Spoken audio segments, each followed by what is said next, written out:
दुनिया की सबसे पहली गणित पढ़ाने वाली महिला, एक महान गणितज्ञ, दार्शनिक और असाधारण साहसी विदुषी, जिसे डायन बना दिया, हाइपेशिया, जिन्हें मुख्य रूप से दो बातों के लिए याद किया जाता है। पहली, दर्शन, गणित और खगोल शास्त्र में उनका अद्वितीय ज्ञान और शिक्षण, और दूसरी, उग्र भिक्षुओं की भीड़ द्वारा की गई उनकी भयावह हत्या। 5वीं शताब्दी का अलेक्जेंड्रिया, दुनिया का सबसे बड़ा बौद्धिक केंद्र, यही वह शहर था जहाँ हाइपेशिया एक नियोप्लेटोनिस्ट स्कूल की प्रमुख थी, जहाँ वह गणित, दर्शन और खगोल शास्त्र पढ़ाती थी। उनकी कक्षा में धर्म नहीं, तर्क और विज्ञान बोलते थे। सन 415 ईस्वी, अलेक्जेंड्रिया में उस समय रोमन गवर्नर ओरेस्टीज और चर्च के प्रमुख सिरिल ऑफ अलेक्जेंड्रिया के बीच सत्ता का टकराव चल रहा था। उस दौर में सत्ता और धार्मिक संस्थाओं के नाम पर असहमति को कुचला जा रहा था। ये दौर संवाद का नहीं, आज्ञाकारिता का था। हाइपेशिया के सवाल इस व्यवस्था के लिए खतरा थे, क्योंकि वह गवर्नर की करीबी और सलाहकार मानी जाती थी। इसलिए भीड़ को लगा कि वह चर्च के खिलाफ राजनीति में दखल दे रही है।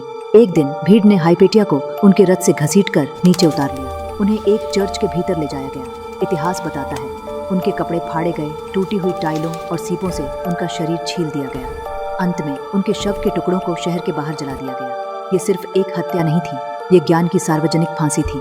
लेकिन कहानी यहीं खत्म नहीं हुई। कई साल बाद एक ईसाई इतिहासकार जॉन ऑफ निक्यू ने हाइपेशिया को जादू, टोना टोटका, शैतानी चालों से लोगों को भ्रमित करने वाली महिला कहा और उन पर जादू के यंत्रों का इस्तेमाल करने के आरोप लगाए। हाइपेशिया झूठ के रास्ते में एक बाधा थी, क्योंकि वह स्वतंत्र थी, प्रभावशाली थी और सबसे खतरनाक, वह सवाल पूछती थी। और यही वह क्षण था जब इतिहास ने एक महान दार्शनिक को डायन बना दिया। हाइपेशिया इतिहास की उन शुरुआती महिलाओं में से थी जिन्हें सोचने की वजह से विच कहा गया। विडंबना यह है कि इतिहास ने हिंसा फैलाने वालों को संत बना दिया और ज्ञान बांटने वाली महिला को शैतान। जब झूठ, धर्म या राजनीति की सत्ता बन जाता है तो अक्सर ज्ञान को मार देता है और ज्ञान अपराध बन जाता है।